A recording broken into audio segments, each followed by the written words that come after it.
Where's Fielder? He's gone to the dogs. Welcome once again, my friends, from the world headquarters of the Gone to the Dogs podcast in West Central Florida, 2 miles from the Gulf of America. This is Steve Fielder, your host. I'm freshly back home from a trip to Pennsylvania hunting with the Lone Pine Treeing Walkers. And if you listen to the podcast immediately preceding this one, you know that I was with Randy and Troy Smith for 7 days. We had a great time, had a great hunt. We got to experience a lot of different things.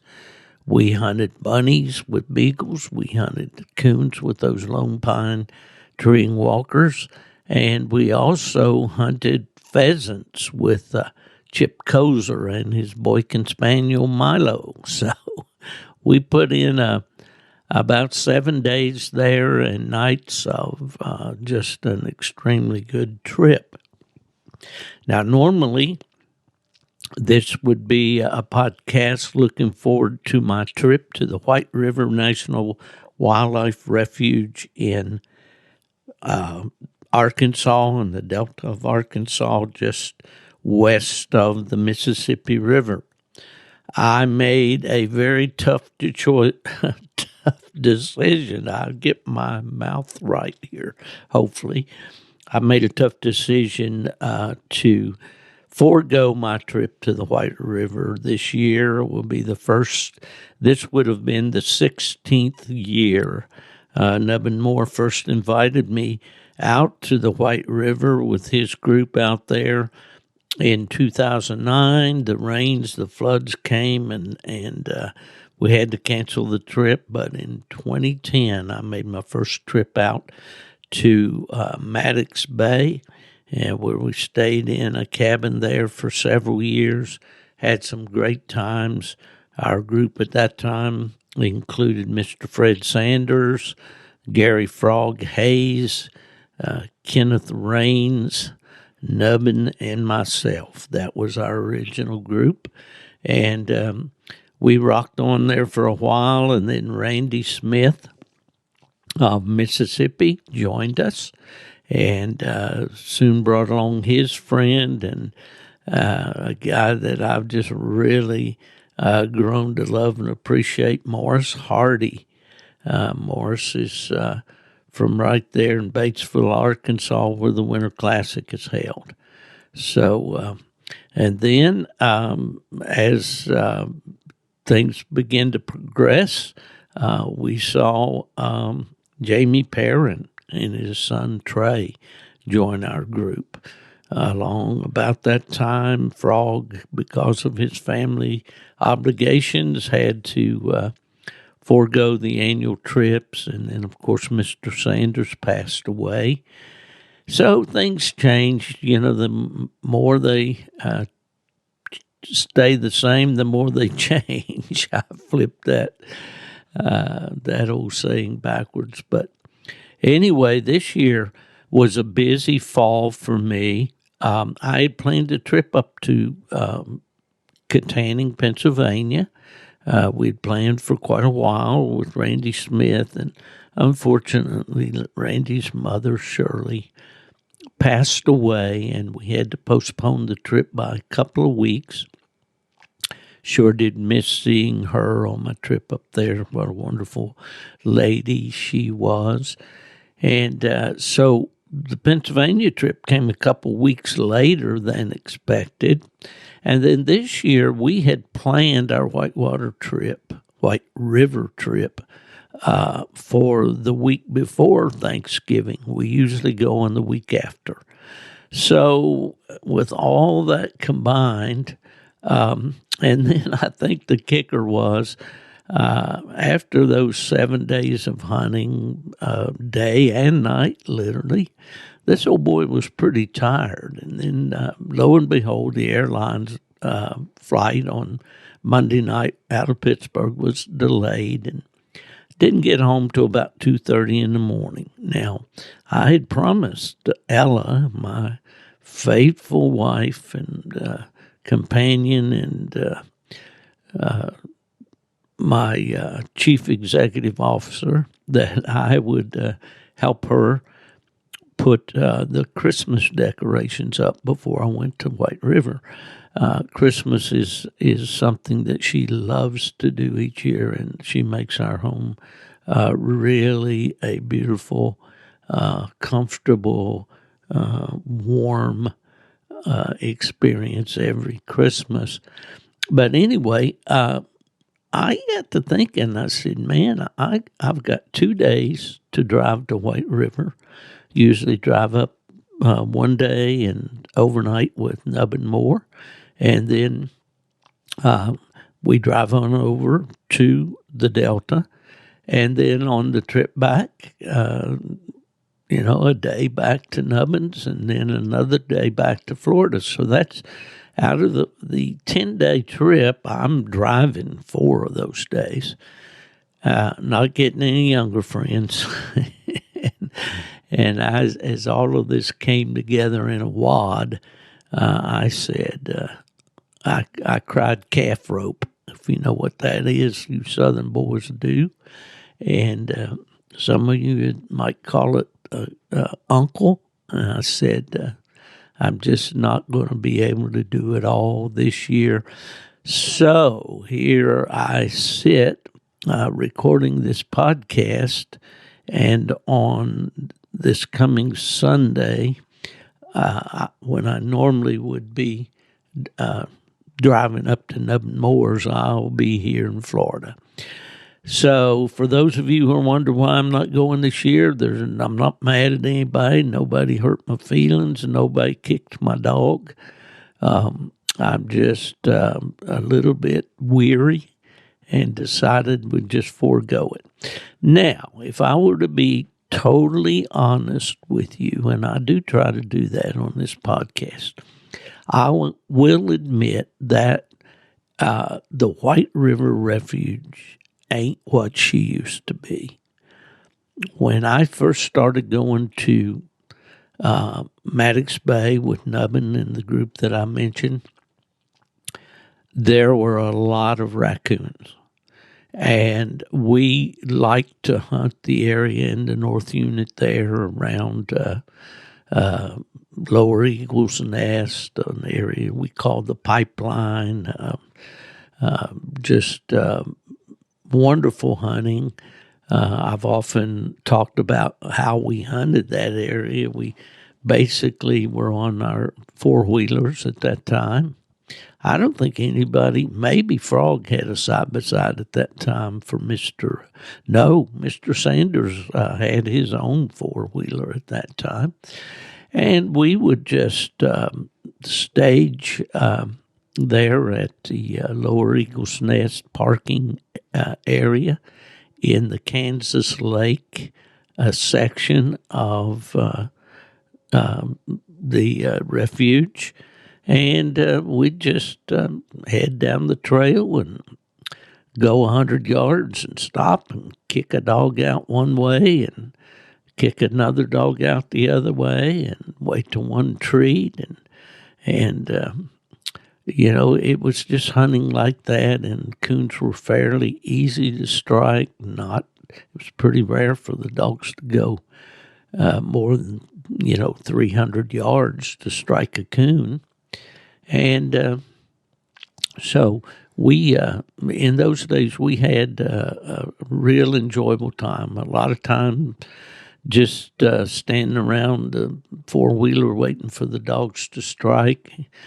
I will say right up front, our group has never been a group that went to the White River for the purpose of stacking up as many coons as we could. I saw a picture one time that really kind of disturbed me, and I might as well, true confessions are good for the soul. A party of hunters there staying at Maddox Bay had piled up, I believe, 80 coon carcasses on the driveway in front of their cabin. Why? Why would you want to take that many coons. And of course, at times, it's good to thin the resource down. There's no question about it. Disease gets in them. Distemper, particularly, is very hard on a raccoon population.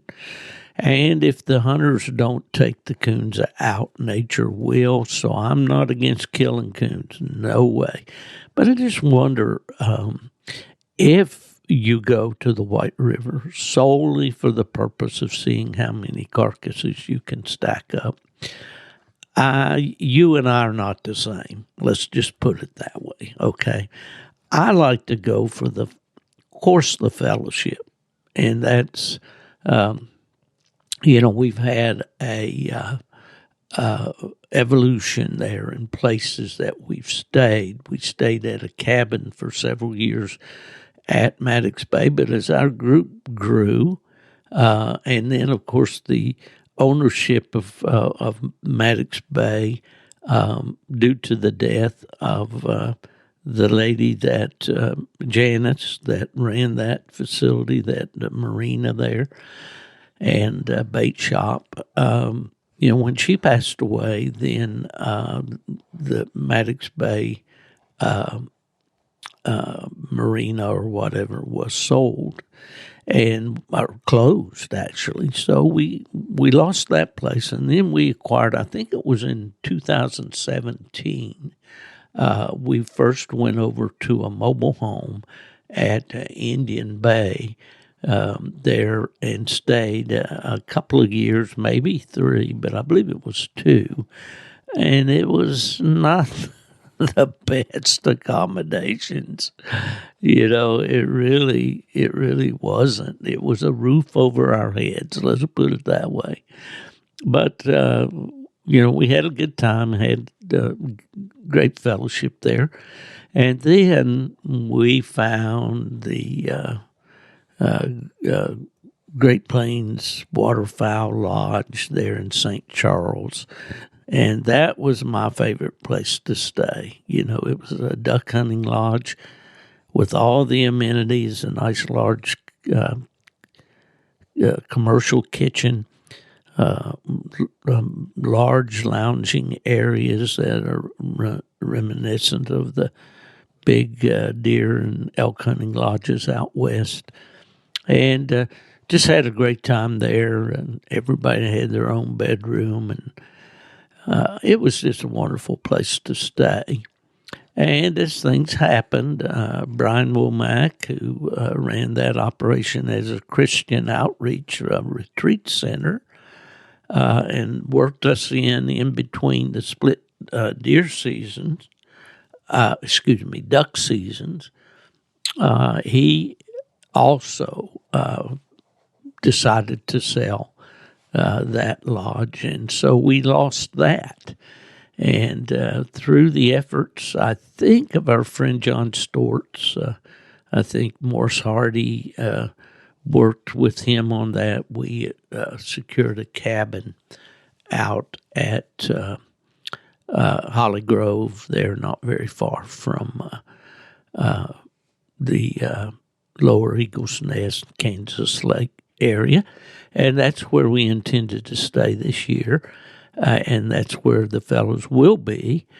And then our friend Matt Collins, a local hunter that lives in Marianna, Arkansas, has a cabin there near Sweat's Camp. Those of you who have been out to the White River know where Sweat's Camp is. It was the scene of some PKC hunts in years past.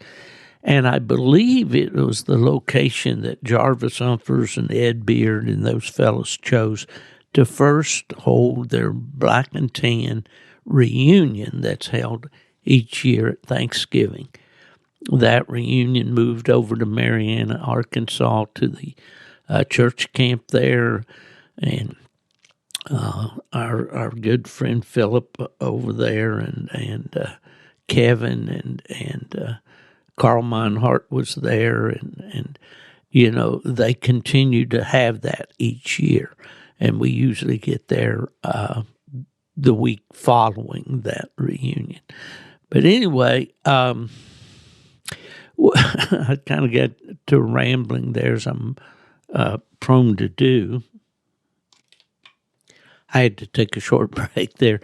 I was speaking about Philip and Kevin Heron over Mariana that have the youth camp over there where the Black and Tan reunion is held, and got off onto them talking about Matt Collins, who has a cabin there at Sweats Camp. And so a couple of our guys, I think Jamie and Trey Perrin, are going to stay over there. We really don't have a very large camp there where we are at Holly Grove. So, but we've made do, and going from Maddox Bay over to the trailer at Indian Bay, and then up to the lodge in St. Charles, and then finally to a cabin in Holly Grove. So that's been the progression of the hunts over the years. But I've noticed as the years have gone by, the coons are not there the way they were originally, and I don't really believe it's hunting pressure that has caused the decline. Some of the local fellas that are naysayers, they don't like to see. There's one in particular, and he'll remain nameless, that disparages the coon hunters from coming each year. But I don't believe that they have been the sole reason. But certainly, guys go out there, and I think they forget to conserve.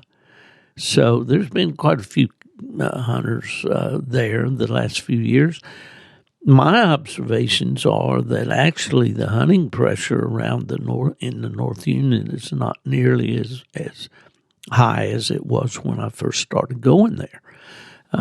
Now, I didn't start hunting the South Unit until the last couple of years, and it opens on December 1st and is open for 2 weeks, and the pressure is pretty intense on the South Unit, but it's open only for 2 weeks.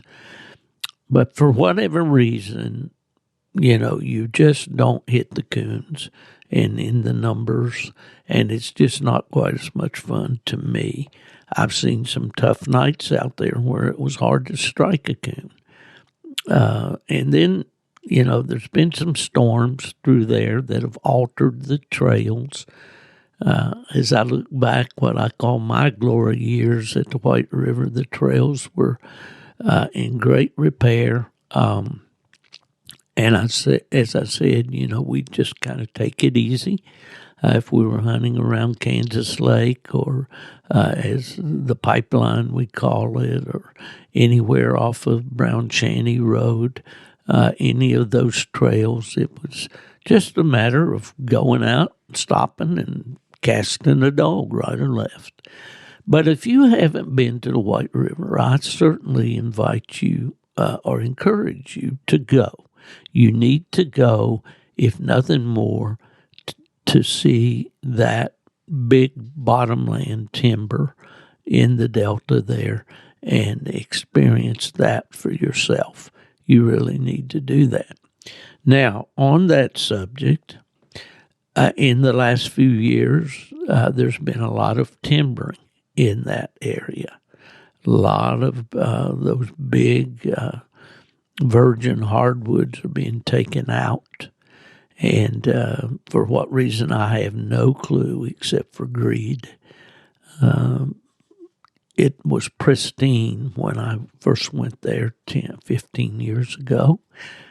And now you do encounter logging activity. I first noticed it probably 4 or 5 years ago.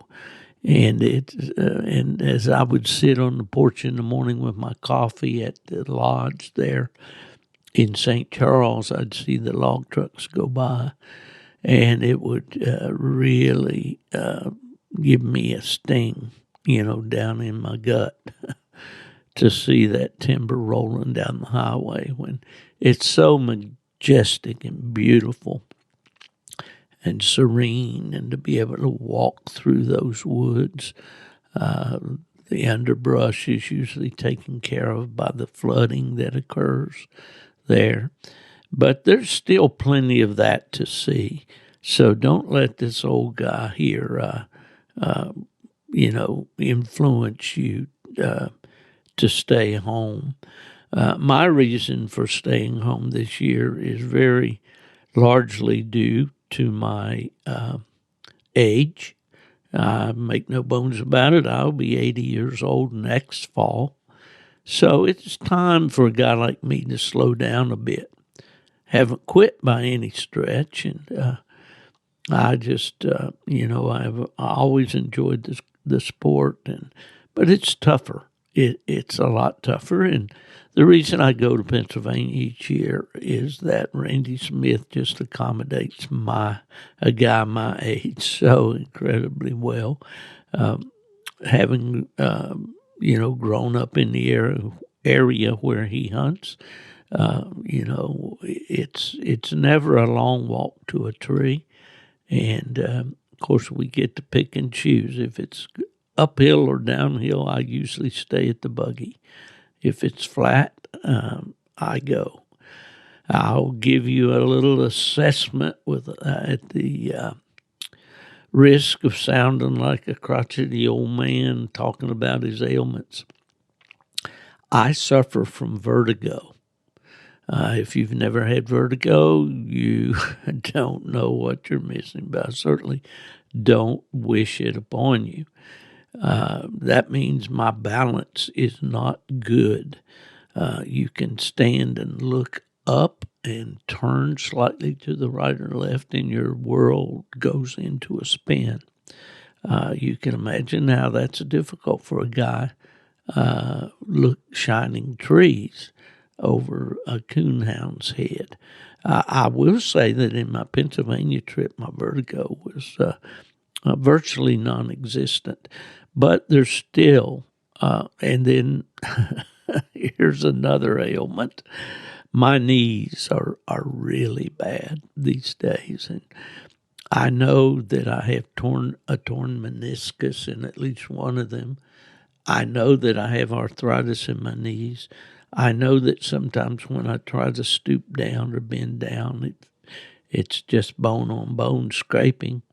I'm not going to get knee surgery at my age.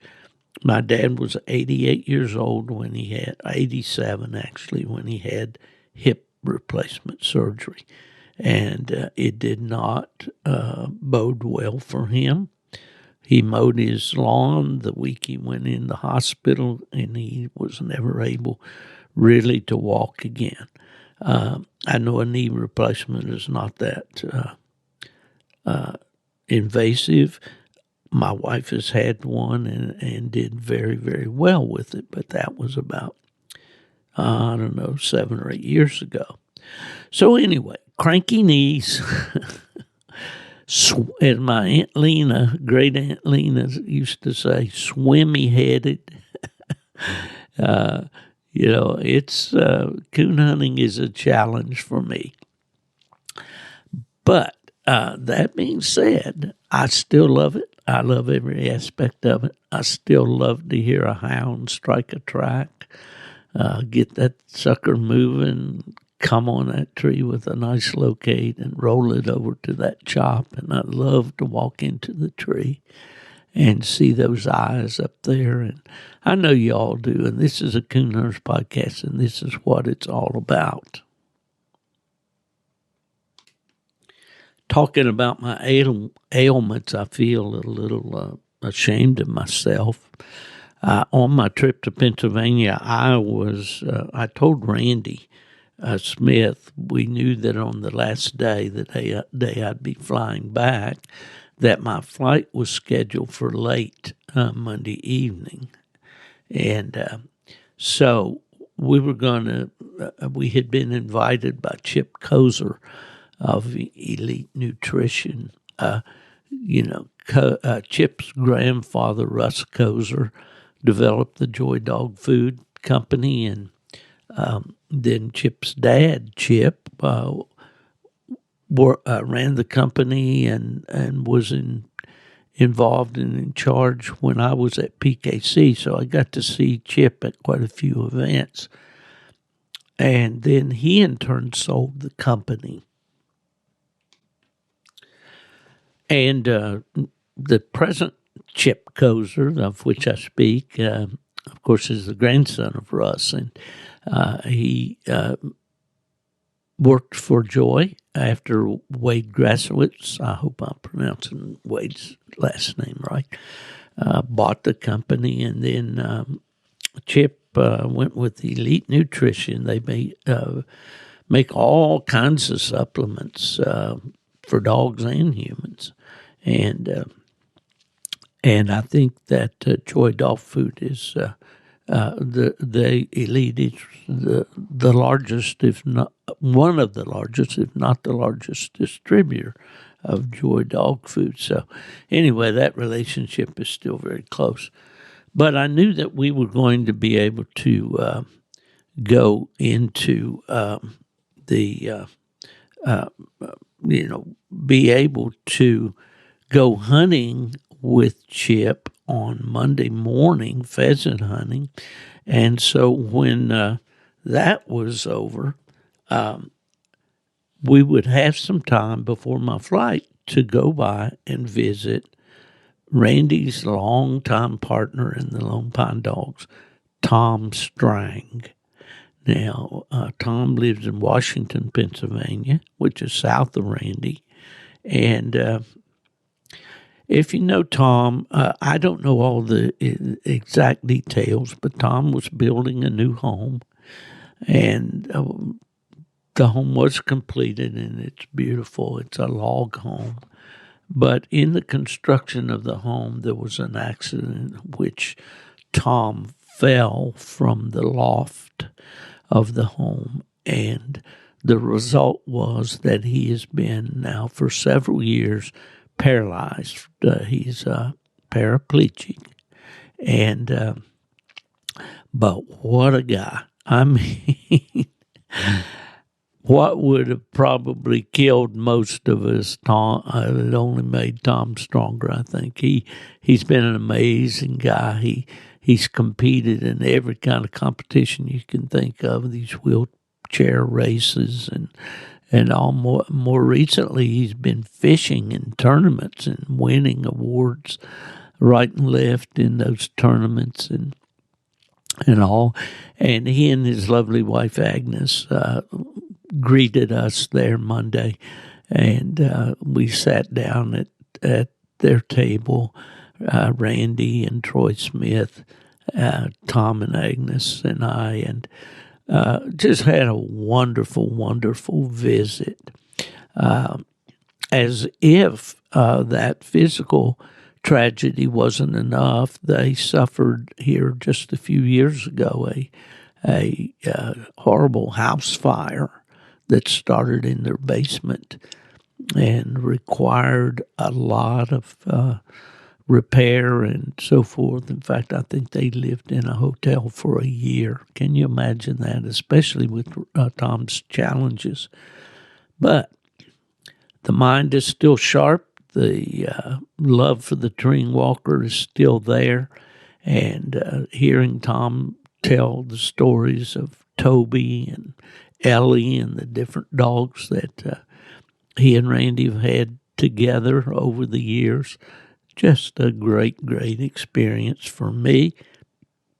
I hadn't seen Tom since 2016 in Greencastle, Indiana, when they won the UKC World Championship with the Lone Pine Biffy Sioux female, and that started my friendship with Tom and with Randy, and ultimately with Troy, and it's just been a great trip. It's hard for me to imagine that that's going to be 10 years this coming fall, next fall. So time flies when you're having fun. But anyway, it was great to be able to visit with the Strangs, and just wish them the very best going forward.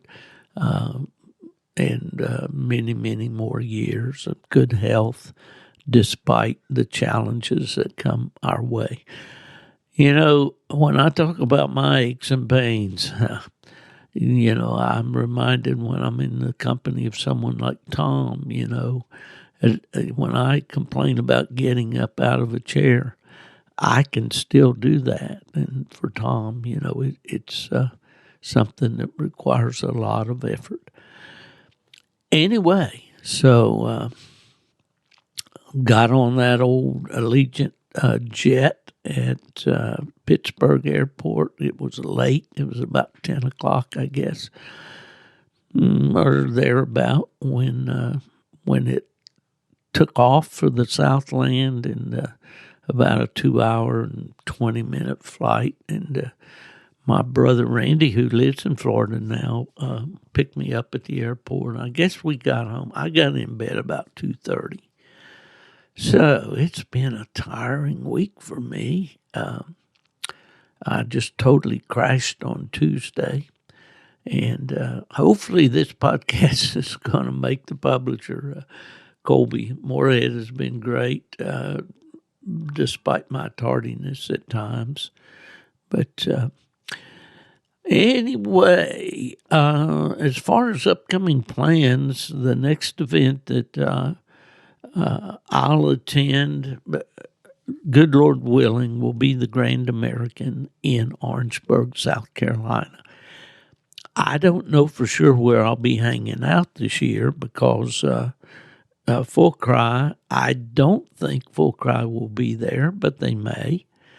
And we normally are in the booth there in the White Vendor Barn. Everybody that comes to Grand American knows where I hang out, and sure appreciate it, people coming by. And it's just a great gathering spot there, you know, for the hunters. But I'm not sure we'll be there. I do know that there will be a booth in the dog barn. My partner, hunting buddy, partner in Plot Hounds, Mark Miller, will be there with our fever and ghost dogs in with the banners and all of that in the dog barn there at Grand American. So you can come by there if you'd like, and sure like to visit with you. This podcast is going to be a little short this week, folks. There's just not a lot for me to report. I had hoped that we would get one in here this week. I have a special guest that I'm working on here, and have been promised a commitment, or have been given a commitment that he will appear. I'm not going to tell you who it is, but I will tell you that he is a very familiar star on a very popular TV program. Let's just leave it that for now. Give you a little bit of suspense. I want to crow just a little bit before I go today. Talk about these bear pen plots. You know, you've got dogs in the backyard, in the kennel. You're proud of them. When they go to town and do something, you want to tell people about it. I think you do. Some people just totally frown on that. Like, if you mention the achievements of your dog, you're just a braggart, and you're just, you know, full of yourself, and you need to get over it.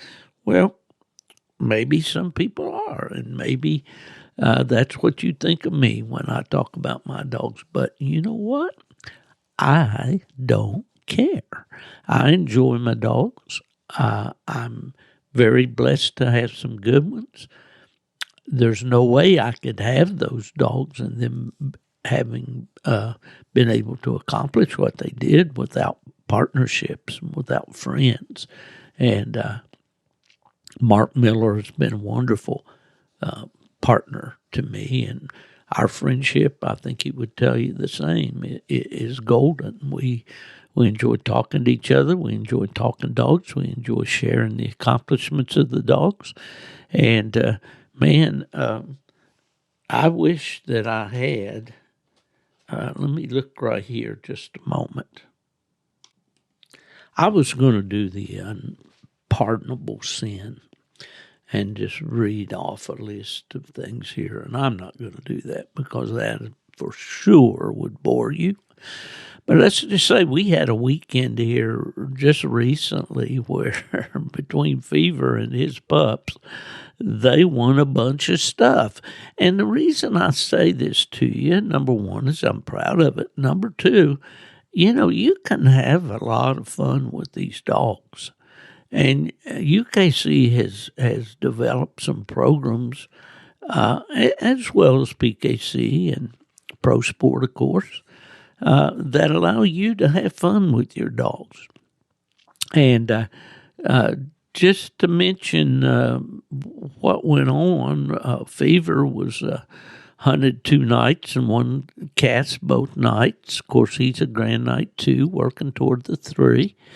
And he had luck in the bench show. He won a field trial overall, line and tree. He won a water race overall, line and tree. So the old boy just keeps cranking out the hits. And we've just been so blessed to have that dog. We really have. And he's a real joy. I will say that several of his pups won in the shows and in the field trials and water races over the weekend. Rip is one of those that got a night hunt win and a win in, I believe, in the water race. I believe he finished into champion. And I'm going to miss some of them. I know the Jazzy female that belongs to the Keever family. Jerry Price's dog, Voodoo, and Yeti, they both had wins that weekend. But the one I want to crow about a little bit, and you can bet I'll shut up afterwards, is Old Boo, the dog we call Bearpen Fever's Ghost, the one I raised in the house. Ella and I drove up to Spartanburg, South Carolina, Pauline, South Carolina, to John Sapier's place and picked him up when I guess he was about 8 or 9 weeks old, something like that, maybe a little older. Raised him up in the house, took him up to Mark's last May. Mark worked with him. He won a show champion title, a field champion title, and a water champion title. And lo and behold, he was entered in 8 casts, some of them doubleheaders, and he won 5, made night champion, and qualified for the Tournament of Champions. So if that doesn't make an old man's heart happy, I don't know what would. And if that's audacious and over the top for you to hear me tell you that about my dog. Actually, he's not all my dog anymore. Mark and Cody Fox, who hunts him, are partners. But man, I'm proud of that young plot. He's just 15 months old. So if you got a dog like that you're really proud of and you want to tell me about him and send me a message, put it on, coonhound conversations or coon hunting conversations or whatever. And we'll talk about it on this podcast. In fact, if your story sounds good enough, I'll give you a call and we'll get you on and we'll talk about it right here. Hey, I'm not going to hog this microphone. I will gladly share it with you and hear your stories and about your dogs and bring you on the show. If you have a cell phone with a good connection, we can talk. Well, I'm looking at here almost 40 minutes, and I said this would be a short one, so I'm going to cut it off at this point. I believe this will air on let me see, November, let's see where we are. I'm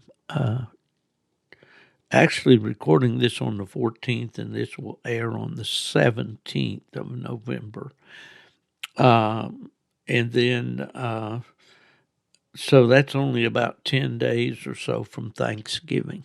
So we'll have one more in before Thanksgiving Day on the 24th. But want to wish you and your family a terrific Thanksgiving holiday. I think it's one of those that's tailor-made for families to get together. Maybe invite that family member that you haven't talked to in a while. And, get together. Don't talk politics. If you're all coon hunters, don't get arrogant about your breed. But use this time as a family time. That's what I love so much about this time of year. Ella and I both kind of like our nesters. We kind of like to settle in on the holidays and just enjoy the comfort and the coziness of our home. And I wish that for all of you. My heart today goes out to the family of the West Virginia coal miner who, after an extensive search, was found to be deceased. This man's a real hero. He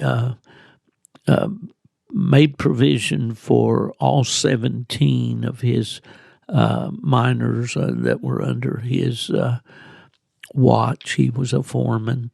They all got out safely, but he did not. So I pray sincerely for the family of this gentleman. I believe his name was Lipscomb. But my grandfather was a coal miner. My uncles were coal miners at one time or another. I've had many, many friends, especially hunting friends in West Virginia and Virginia, that are still coal miners. And it's a dangerous job. A very dangerous job, a job that's very necessary. My power is on here in my home, and I'm able to talk to you on this microphone because of coal miners. So my heart goes out to that family today. Well, I'm going to wrap this up for this week. We'll try to have a little more for you next week. Appreciate so much the continued support that we get from this podcast. We appreciate Buddy Woodbury with W Hunting Supply. Buddy is just a great guy to work with. He has a great company there. Customer service is second to none. And just so thankful to be on the W Hunting Supply podcast platform here. And I also want to thank my friend, Big Mark Zepp. Mark was on here a couple issues back as we did our tribute to John Wick. Thanks, Big Mark, for all you do. Got a chance to use that Eagle coon squatter up in Pennsylvania. Good job, buddy. Good job. All right, this is the old coon hunter, Steve Fielder, telling you that if you miss me, I'm gone to the dogs.